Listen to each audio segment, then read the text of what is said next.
Dans la cour de récréation de cette école primaire, lundi, une enseignante tente de mettre un terme à une bagarre entre deux élèves. Quelques heures plus tard, la famille de l'un de ces élèves se rend dans le bureau du directeur. Elle n'aurait pas supporté que l'enseignante ait touché à leur enfant. L'entretien tourne rapidement à l'agression.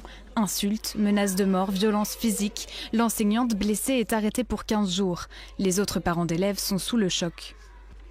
En l'occurrence, là, si la maîtresse est venue soutenir un des deux enfants qui se faisait taper, elle n'a pas à subir une agression de la part des parents de l'enfant qui est mis en cause, justement.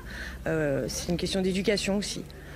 L'enfant a rapidement été changé d'école et 4 jours après l'agression, la rectrice est venue rendre visite au corps enseignant.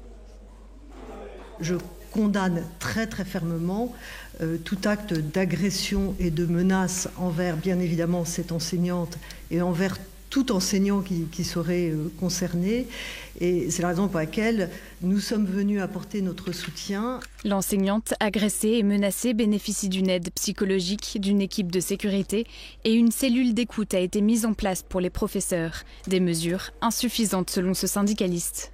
La société, l'administration, même les enseignants, nous avons toléré depuis trop longtemps des paroles déplacées, des actes en dehors des limites.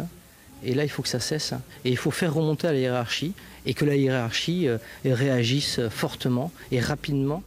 Un syndicat enseignant a déjà recensé 75 faits de violence au sein des écoles depuis la rentrée, un record pour l'Académie de Montpellier.